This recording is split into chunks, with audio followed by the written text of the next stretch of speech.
kalau dari sisi wartawan, lebih suka mana wartawan tuh? Wawancara tertulis, wawancara langsung, doorstop, konferensi pers? Aduh, kalau saya lebih suka wawancara langsung, Pak. Sadar nggak sih dijulitin gitu? Oh itu Pak, sadar banget, dan saya juga sering. Ini nggak cuma PR rumah sakit ya, di mana-mana ya. Jadi Oh gitu? ada di, jadi kadang ada tuh mungkin obrolan di dekat saya gitu. Jangan deket-deket wartawan, nanti ditulis loh. Oke, sahabat PR, humas rumah sakit, dimanapun Anda berada, semoga Anda tetap sehat, Anda diberkahi. Yang belum punya anak, moga-moga dapat momongan, yang masih single, moga-moga dapat pasangan. Ini saya nggak tahu ini apa nama acaranya karena belum saya buat karena ini sangat istimewa. Tapi hari ini saya akan ngobrol-ngobrol dengan teman, dengan sahabat yang interaksi beberapa ya tahun 2020 lah. Saya kenal pertama tahun 2020 kayaknya. Iya. Saya kenalkan saja langsung di sebelah kiri atau sebelah kanan saya nggak tahu karena secara online ada Mbak Suci Dini Atiningrum, benar ya Mbak? Iya, Dini Suci Atiningrum. Iya, Dini Suci Panjang ya Pak. Atiningrum. Aslinya mana tuh Mbak? Pulau Semarang sih Pak. Oh, bisa ngomong bahasa Inggris berarti ini ya. Saya akan mulai. Gandeng sampun tumoto, monggo lenggah sedaya.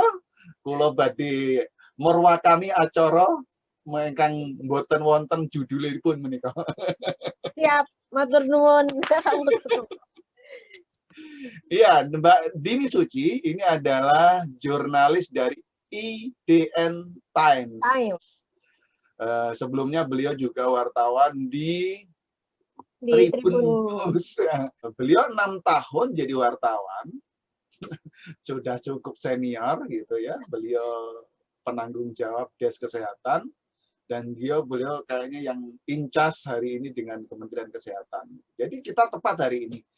Teman-teman PR mungkin bertanya ngapain sih hari ini tamu saya wartawan. Saya cuma mau menyuarakan Mbak Dini. Mbak Dini menyuarakan teman-teman PR. Ada beberapa oknum PR tuh ngelihat wartawan tuh kayak ngelihat genderuwo gitu. Takut gitu kan, takut gitu, momok yang menakutkan gitu, atau kalau enggak lebih itu terlalu ekstrim, ya minimal teman tapi judes gitu ya kan, bukan teman tapi mesra, tapi ada banyak teman-teman PR yang sudah mungkin bersahabat. Selama ini kita selalu diwawancari oleh jurnalis atau wartawan. Nah, saya kebalik nih. Saya yang biasa diwawancarai Mbak Dini, hari ini saya mau wawancarain Mbak Dini biar tahu rasanya diwawancara kayak apa. Iya nih, ternyata begini. Iya, sekarang tolong dengarkan curhatan kami sekaligus rasakan penderitaan sebagai narasumber Mbak. Oke, Mbak Dini boleh ceritakan dulu berapa lama Anda berkecimpung di dunia media, jurnalistik dan atau wartawan lah. Silakan. Ya, halo penggemar Pak Anjar ya.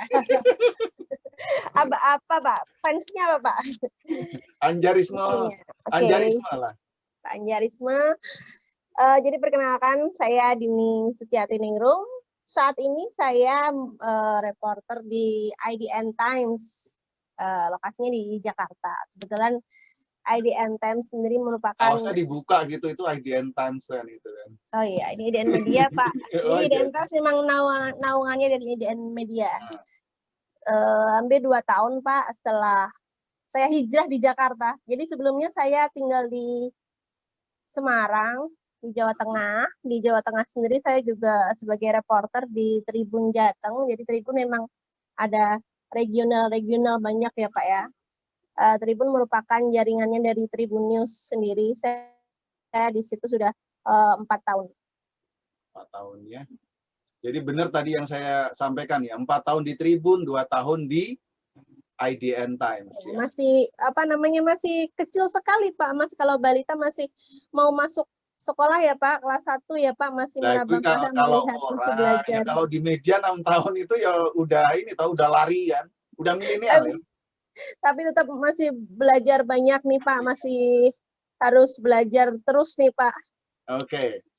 ngomong-ngomong soal belajar, saya ingin juga belajar dari Mbak Dini Suci soal bagaimana pandangan media melihat kami, rumah sakit, Civitas Hospitalia gitu saya menyebutnya, humas rumah sakit di mata media hari ini.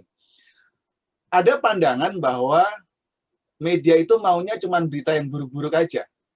Bagaimana tanggapan Anda? Nah itu kenapa sih ada yang bilang berita buruk yang dicari media ya Pak ya? Maunya yang berita itu kembali buruk, lagi. yang baik-baik nggak mau dikabarkan. Tapi tidak juga sih Pak, karena mungkin yang menonjol itulah yang berita buruknya. Seperti yang Bapak mungkin juga tahu, di media sendiri kan sudah ada desk-desknya atau bagiannya seperti saya, health, kesehatan, tidak hanya mengupas tentang keburukan, tetapi memberikan informasi tentang kesehatan yang benar-benar bermanfaat sih sepertinya untuk masyarakat, ya hidup sehat dan lain-lain. Tetapi ya nggak tahu juga ya dari masyarakatnya sendiri, kembali lagi Pak ke pembaca, kenapa lebih memilih berita yang buruk itu, kenapa yang tinggi, dan akhirnya kita juga Pak yang dikejar-kejar sama editor untuk mencari tahu. Nah, karena itu yang kemakan sama, kembali lagi kemakan sama pembaca. Jadi kembali lagi ke literasi masyarakat Indonesia yang masih suka berita-berita yang mungkin lebih wow ya Pak ya, lebih sensasional. Nah, padahal dari media sendiri sudah menyuguhkan suatu pemberitaan yang menurut saya adil, karena kita pun juga ada semacam informasi yang benar-benar bermanfaat, kesehatan tentunya, tentang gaya hidup, kesehatan yang sehari-hari yang benar-benar bermanfaat. Tetapi di saat ada suatu informasi atau isu yang negatif di rumah sakit, itu yang dicari pembaca, Pak.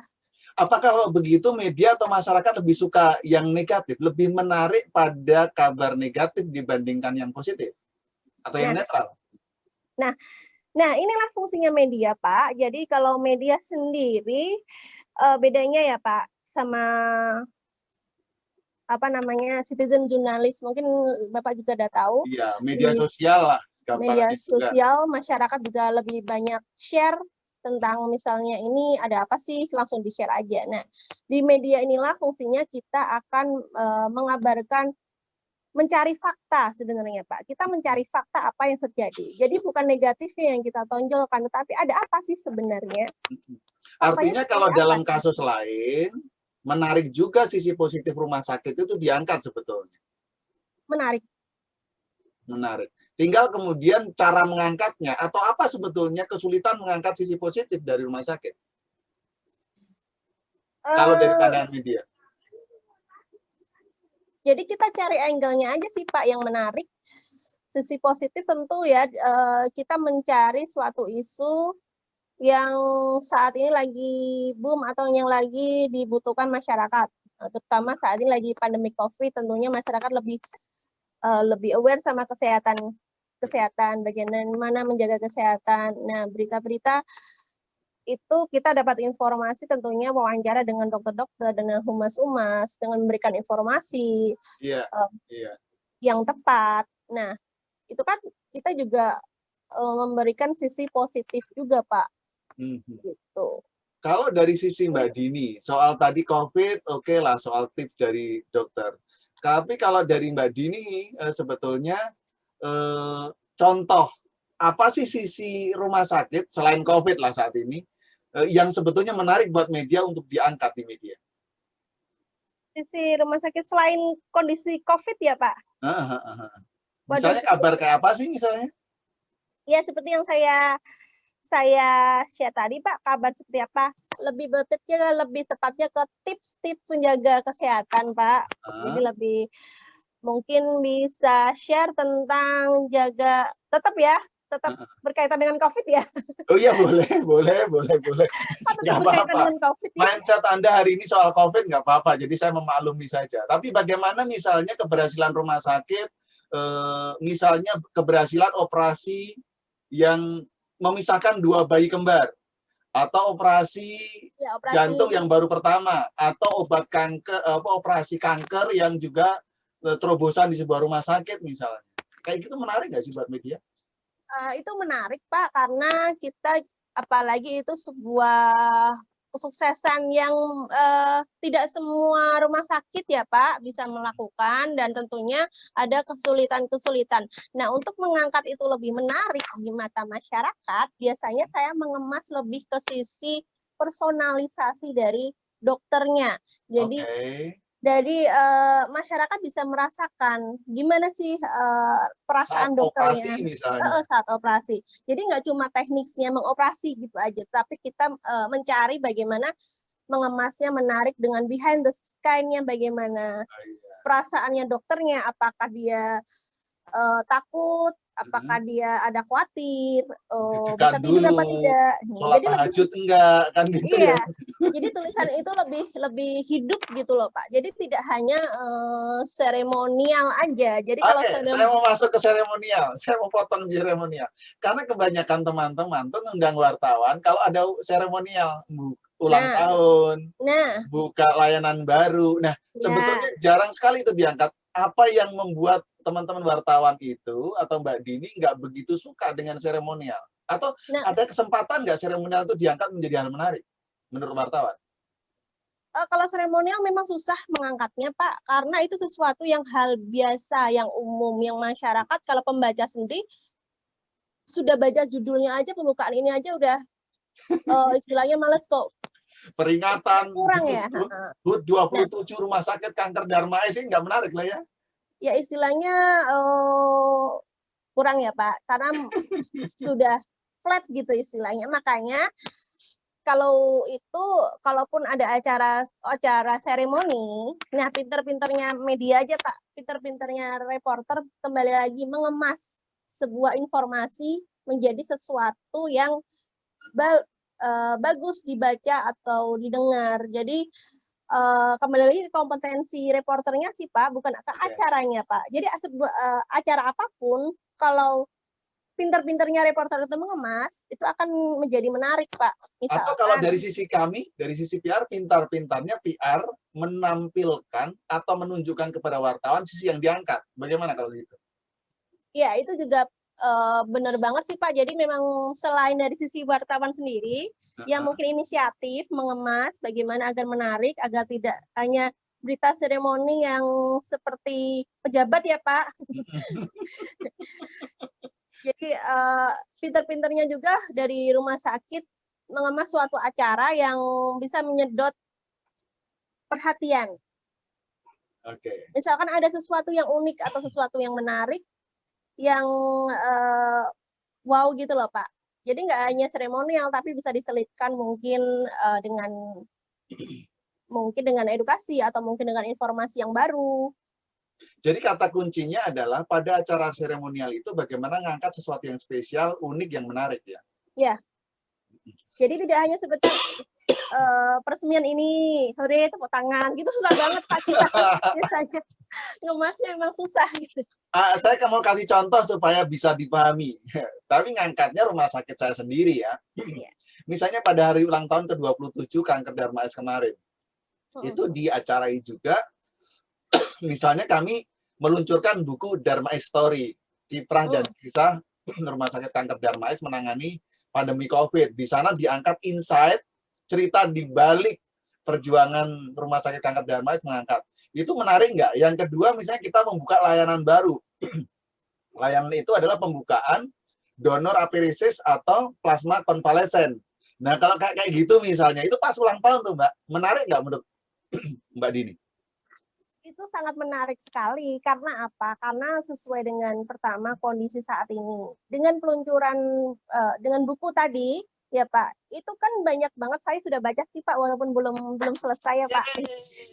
Dan beberapa juga, kemarin juga sudah saya publish ya Pak, apalagi di dalam buku itu terdapat kisah-kisah atau perjuangan di di balik rumah sakit bagaimana, itu yang perlu tahu, itu benar-benar sangat menarik. Karena apa? Karena bisa membuka mata pembaca sendiri ini loh yang terjadi di rumah sakit, karena kan masyarakat nggak bisa nih nerobos atau apa sih yang terjadi gitu kan Pak. Jadi lewat penasaran kan, penasaran nggak sih? Apalagi di saat seperti ini Pak nih, subhanallah, COVID kan bener-bener aduh yang tenaga kesehatan yang paling di depan. Jadi menarik banget kalau menurut saya yang buku yang Bapak tulis dan teman-teman itu, karena dari kita juga bisa tahu dan nantinya mau merencana mau ngemas juga nih Pak dari buku Bapak, mau izin publish. Yes. Mungkin dari beberapa kisah. Karena seperti tadi yang saya bilang Pak, pembaca tuh sepertinya human stories itu lebih kemakan atau lebih pembaca tuh suka Pak untuk human interest ya, sisi kemanusiaan gitu. Kemanusiaan, sisi-sisi seperti itu yang masih tinggi pembacanya. Karena sangat menyentuh, apalagi sangat berdekatan dengan kita. Nah, itu benar-benar sangat menarik. Ya seperti yang tadi kan kemasannya seperti apa. Nah, itu tadi human story masih human interest masih banyak peminat lah gitu. Jadi kalau ditarik kesimpulan beberapa obrolan yang tadi ini, kalau hal yang sebetulnya momen seremonial, momen biasa di rumah sakit itu bisa diangkat sepanjang spesial, unik, menarik, mengangkat sisi kemanusiaan atau human interest ya. Iya, benar. Jadi itu bisa diangkat. Artinya momentum apapun rumah sakit punya kesempatan untuk mendapat publikasi media dong kalau begitu. Oh iya dong. Jadi Pak, jadi memang kita media kalau cuma datang aja melihat balon, tepuk tangan, nurin, makan-makan. Itu ulang tahunnya Mbak Dini itu.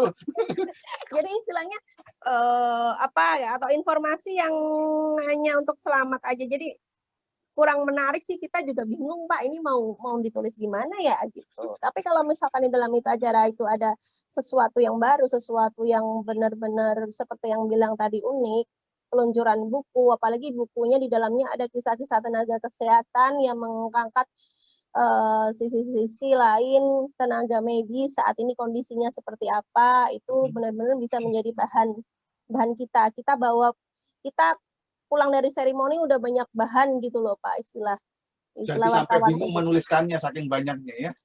Iya, bisa sampai besok. Jadi itu sih Pak. Terus yang plasma konvalesen itu juga menarik banget karena kan juga lagi digencarkan ya Pak ya, apalagi PMI sendiri juga lagi susah nih Pak nyari. Hampir setiap hari ada permintaan 400. Iya ya. Tetapi yang disediakan PMI hanya bisa 20 saja. Nah, ini kan nanti juga ditambah dengan kanker darmais lah insya Allah ya. Jadi kami sudah punya 5 mesin aferesis loh. Jadi insya Allah. Tapi baru internal sekarang. Mantap. Oke, saya mau lanjut pamer saya kanker darmais cukup. Jadi saya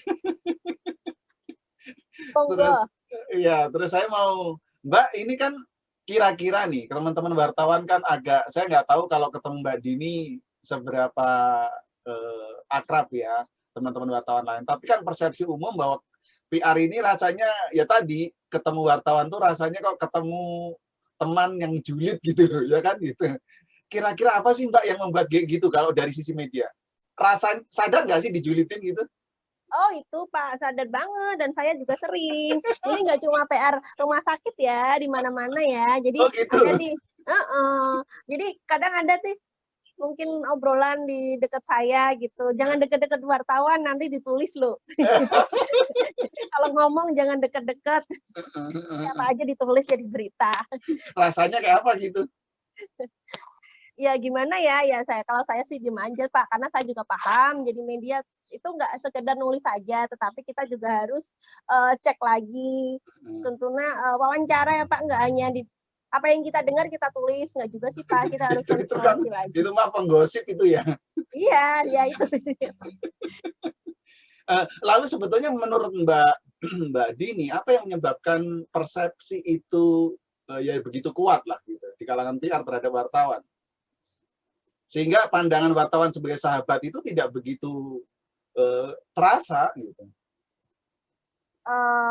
Mungkin takut, kemungkinan takut itu ya Pak ya, nanti ditulis di berita-berita jelek gitu Pak. Karena sekali aja berita itu jelek muncul di salah satu media, itu benar-benar bisa mungkin merusak citra ya Pak ya, kemungkinan ya Pak ya, walaupun makanya dari humas banyak yang takut atau sebelum clear masalah, jika ada masalah sebelum clear atau apa, biasanya bungkam, belum berani ngomong dulu. Oke. Sebetulnya Mbak, saya mau tahu apa sih yang dicari teman wartawan ketika datang ke rumah sakit atau ketemu narasumber, apa sih yang mau dicari sebetulnya? Yang diinginkan? Ya informasi, tapi tergantung kembali lagi Pak. Kita ke sana, kita datang ke rumah sakit, tentunya sudah ada tujuan. Apa sih yang mau kita tulis gitu.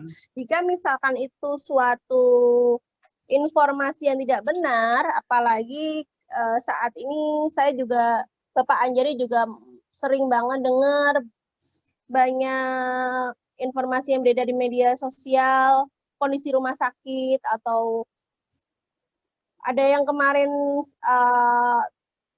tenaga kesehatan yang menolak atau apa gitu, yang langsung di-share ke media sosial gitu aja kan Pak. Jadi konfirmasi juga ya, selain informasi juga konfirmasi. Nah, tugas kita nggak cuma ngambil gitu, itu sama aja kita dengan memberikan netizen. Kita sama juga seperti masyarakat lagi, netizen yang memberikan data mentah gitu aja. Jadi tugas kita memang seperti yang Bapak tanya, kita ngapain sih ke rumah sakit? Nah, itu. Kita tujuannya apa? Dari media sini juga sebelumnya ke rumah sakit punya tujuan. Nah, kita jika kita mendengar suatu isu, masih isu ya Pak, kita datang harus konfirmasi kejelasannya. Ini benar nggak sih seperti ini? Ini seperti apa sih? Kejadiannya seperti apa? Dan media tugasnya adalah mencari fakta yang berimbang, Pak. Jadi saya katakan berimbang, jadi memang tidak boleh mencong sebelah jadi statement satu aja. Kita harus ada beberapa narasumber, itu media yang atau berita yang valid atau yang kompeten, itu kita di dalam berita itu harus berimbang, dalam arti ada beberapa narasumber. Kita nggak boleh satu atau dua saja Pak, apalagi kalau isunya krusial. Jadi ada dari narasumber yang menjadi penengah atau istilahnya netral, ada yang jadi istilahnya korban ya, atau mungkin yang dirugikan lah gitu. Yang dirugikan. Ya, jadi memang kita harus mencari sejumlah narasumber sehingga dalam berita itu kita sajian data dan faktanya lengkap. Nah, yang penting kita juga harus mencari data. Itulah bedanya kita sama netizen, jurnalis atau dari media masyarakat ya, bahkan banyak juga sekarang dadakan masyarakat jadi wartawan banyak. Iya, wartawan dadakan, dulu wartawan bodrek, sekarang wartawan dadakan. Rupanya nggak cuma tahu yang digoreng dadakan, wartawan pun juga dadakan kan gitu. Jadi kalau saya simpulkan yang tadi, wartawan datang ke rumah sakit, ke narasumber itu sebetulnya ingin cari informasi, ingin verifikasi atau konfirmasi, sebelum kemudian nanti dipublikasi kan gitu ya. Iya, benar sekali. Nah, tetapi kendalanya, ini kan tanya nih Pak. Biasanya? Apa yang dihadapi? Coba cerita, curhat dong. Tapi kenapa sih rumah sakitnya pada bungkam gitu loh Pak? Jadi istilahnya misalkan ada suatu kasus A ya Pak. Kita sudah datang ke rumah sakit, sudah telepon ke sana ke sini, pihak rumah sakit tidak ada yang menjawab, sedangkan kita harus deadline nih Pak, harus terbit, dikejar-kejar. Jadi beritanya jadi nggak imbang, tetapi tetap di dalam publikasi kita akan kita cantumkan usaha kita nih Pak. Jadi seperti misal saya sudah di dalam berita saya tulis, saya sudah menelpon Pak Anjar ya, tetapi tidak pernah diangkat. Nah, saya juga sudah menelpon ke pihak direktur rumah sakit atau pihak manapun. Di dalam berita tetap kita sampaikan bahwa kita sudah berusaha mengkonfirmasi. Masalah rumah sakit mau menjawab apa tidak, itu haknya Pak Anjar kan. Gitu.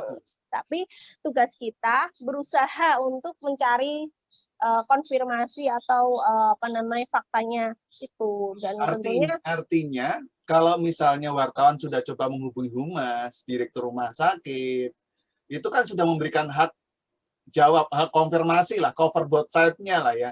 Iya. Kalau rumah sakit tidak memberikan respon yang cukup, sebenarnya kerugian ada di rumah sakit dong kalau gitu. Iya Karena dong. Anda mau tetap memberitakan kan? Nggak Iya. Anda terus.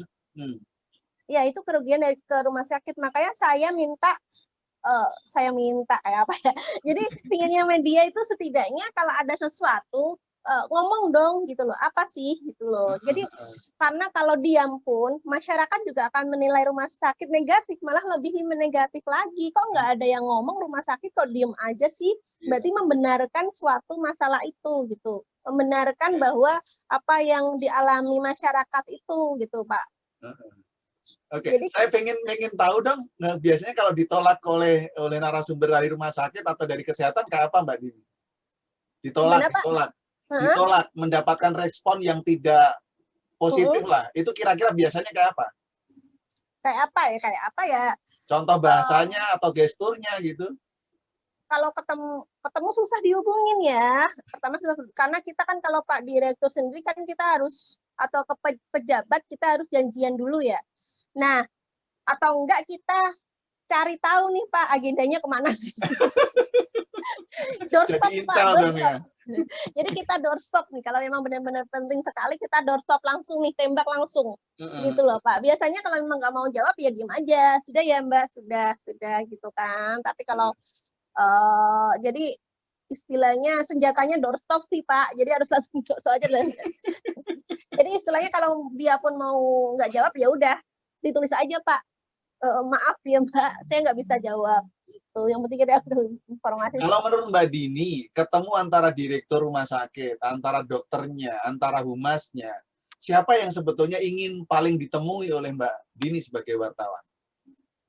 Tentunya pimpinan Pak, karena dia yang bertanggung jawab. Nah, kalau ketemuin humas saja gimana? Humas kayak saya.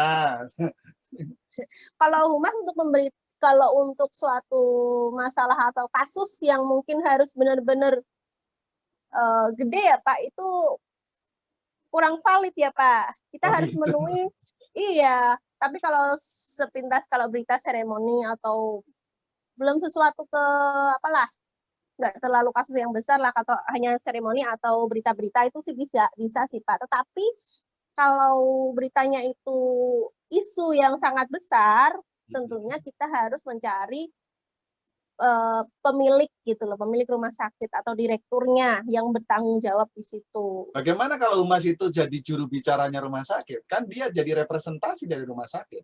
Apa tidak cukup? Sebenarnya bisa, tapi itu pilihan terakhir sih Pak. Jika memang kasihan saya jadi PR nih. Bukan Pak, jadi istilahnya itu kalau ada yang kasus besar seperti yang saya beritahu tadi, isu-isu gede, tapi habis kita udah usaha direktur ke sini ya udah ke panja daripada nggak ada statement Pak dari rumah sakit. Tapi kita tetap mengejar dari pemilik atau direkturnya gitu loh Pak. Oh iya, oke. Saya mau lanjut ke teknis. Kalau dari sisi wartawan, lebih suka mana wartawan tuh? Wawancara tertulis, wawancara langsung, doorstop, konferensi pers? Aduh, kalau saya lebih suka wawancara langsung, Pak. Ini kebalik lagi ke reporter ya, Pak, karena tiap reporter punya cara kerja berbeda-beda juga. Tapi kalau saya pribadi lebih ke suka wawancara langsung, istilahnya wawancara khusus daripada doorstop, konferensi pers atau rame-rame. Karena apa? Karena dari wawancara langsung gitu, kita selain mengenal narsum langsung, itu obrolan lebih rileks, nggak seperti kita wartawan jadi kayak narasumnya jadi takut ya Pak, disodor-sodor gitu langsung. Jadi kayak ngobrol gini, nggak taunya informasi keluar semua Pak. Yang mestinya nggak keluar jadi keluar gara-gara doorstop ya. Karena santai obrolannya ya Pak ya. Biasanya memang untuk wartawan-wartawan untuk liputan khusus itu atau liputan khusus emang berdua, karena itu tadi informasi yang kita dapat lebih banyak. Karena membuat narasumber sendiri lebih nyaman daripada konferensi pers yang banyak orang, apalagi doorstop di kayak ditembak ya Pak langsung. Jadi seperti ini sih Pak, kita ngobrol-ngobrol, jadi bisa narasum membuat nyaman, semua informasi juga keluar. Tapi kembali lagi, jika misalkan itu dari narasumber sendiri tidak mau dipublish, ya tetap kita hormati juga gitu. Karena saat obrolan santai biasanya saat itulah informasi yang bagus keluar Pak. Saat Karena nggak sadar. wawancara one on one interview ya? One on one atau two one gitu? One on one atau two on one interview gitu? Itu lebih enak. One on one, tentunya nggak ada media lain tentunya ya. Jadi Anda lebih suka memang eksklusif dibandingkan rame-rame ya? Iya, saya dari dulu emang suka. Begitu. Kalau semua wartawan saya nggak tahu ya, tapi karena kembali lagi cara kerja wartawan beda tiap media, ataupun dia sukanya lebih apa, suka yang langsung doorstop, apa suka yang langsung rekaman, atau mungkin suka yang konferensi pers. Kalau kembali lagi kalau Pak Anja tanya pribadi saya lebih suka langsung ketemu langsung sih gitu. Oke. Mbak bisa dikasih ini enggak? Atau sebelum dikasih tips, saya mau pertanyaan terakhir, tips buat kita sih ngadepin wartawan. Tetapi pengalaman entah terburuk, entah pengalaman terkesan kita paling baik ketika menghadapi humas rumah sakit, dokter, direktur rumah sakit, pernah nggak? Apa momentum yang paling berkesan? Atau dengan teman-teman Kementerian Kesehatan lah boleh. Aduh, sejak saya soalnya di Kemenkes masih 1 tahun Pak, 1 tahun COVID Pak. dan Menkes sebelumnya, aduh, yang Menkes sebelumnya, aduh susahnya minta ampun Pak. Kalau dengan rumah sakit? Ya, kalau dengan rumah sakit, alhamdulillah sih baik, karena menjembatani saya untuk mencarikan narsum. Jadi saya sering banget mencari dokter, minta tolong cariin dokter ini untuk mengupas masalah ini gitu. Jadi kalau seputar berita-berita yang informatif sih masih komunikatif, bagus sih Pak. Jadi benar-benar menjembatani. Ini ada kabar gembira buat teman-teman humas rumah sakit. Jadi menurut Mbak Dini Suci, humas rumah sakit kita masih oke lah gitu ya. Iya, untuk berita tertentu ya Pak. Tapi untuk berita misalnya ada sesuatu yang langsung bungkam. Tapi kalau misalkan itu berita yang positif, seperti saya ingin wawancara tentang plasma konvalesen misalkan, atau misalkan ingin mengetahui kesehatan paru saat ini. Jadi dari humasnya gercep mencari dokter siapa aja gitu loh Pak. Oke. Biasanya seperti itu sih, cepat. Tapi kalau misalkan ada suatu kasus, ada humas yang mungkin silent, lebih baik diam, nggak mau membalas, atau nggak mau merespon, atau tidak mau menemui. Tapi ada juga yang mengkonfirmasi tunggu dari statement dari Pak Direktur. Dan saya yakin kok Pak, kalau misalkan ada kasus gede, harus nunggu yang statement harus atasan nih Pak. Mbak belum pernah mewawancarin saya pas kasus gede ya. Jangan sampai ya. Jangan sampai ya Pak, tuh kan. Tips Mbak buat kami PR humas rumah sakit, PR atau humas rumah sakit menghadapi wartawan menurut Mbak Dini. Tips sih pertama, satu komunikasi tentu Pak.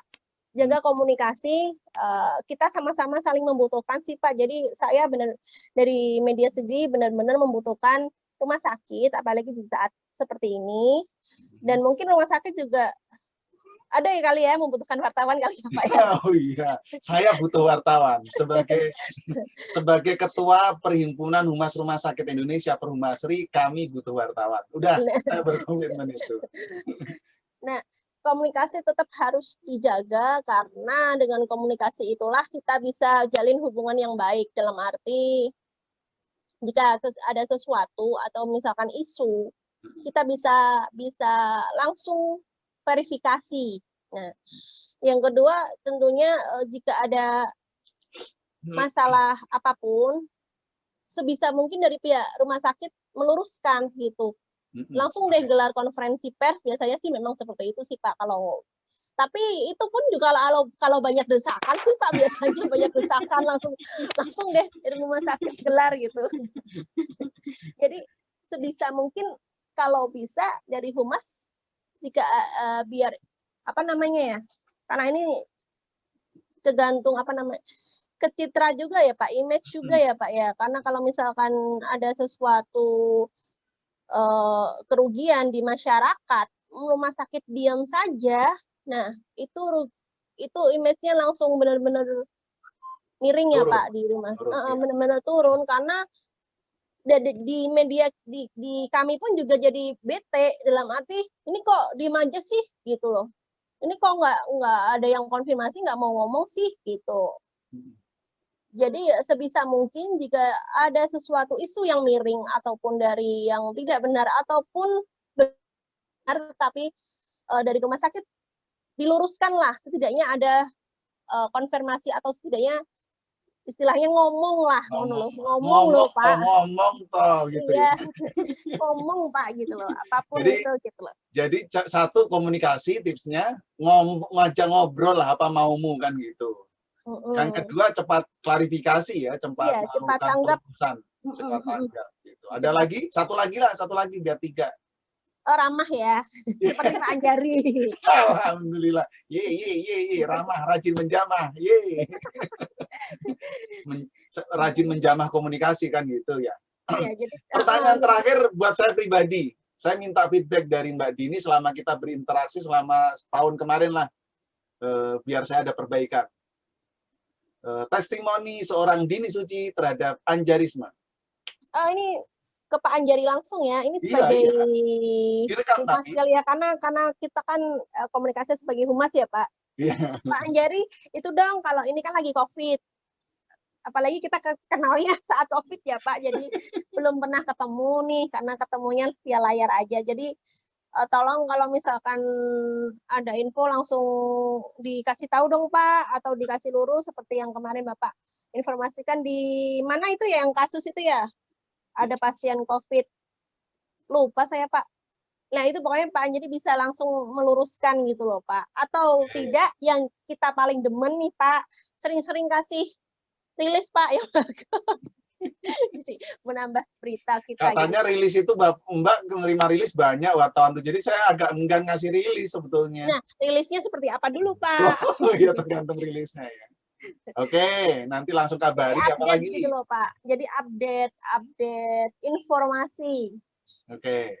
Kalau di rumah kaki kanker juga bagus update informasi, ataupun di Persi, apalagi saat ini kita benar-benar butuh informasi bagaimana kondisi tenaga kesehatan nih gitu. Seperti yang tadi saya tanya pasca imunisasi, bagaimana sih kondisi mereka gitu loh. Jangan sampai ada hal-hal yang beredar di masyarakat, nih ada tenaga kesehatan yang telah divaksin seperti ini gitu loh. Jadi kita minta update info, karena kalau tidak dari rumah sakit itu sendiri, kita juga tidak tahu Pak dari informasinya gitu. Jadi biar apa namanya, kita melek tiap hari Pak. Oh ternyata hari ini ada info tenaga kesehatan mungkin yang donor plasma atau mungkin tenaga kesehatan hari ini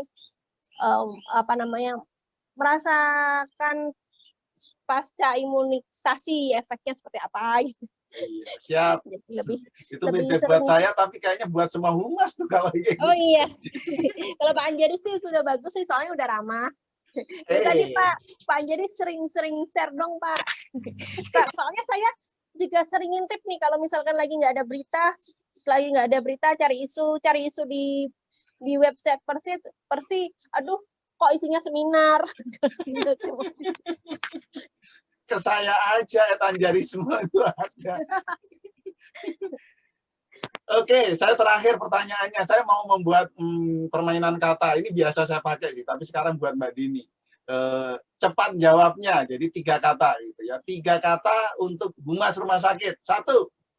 Sama, komunikasi, pinter. Pinter, udah bagus-bagus. Alhamdulillah lah, ramah, komunikasi, dan pinter.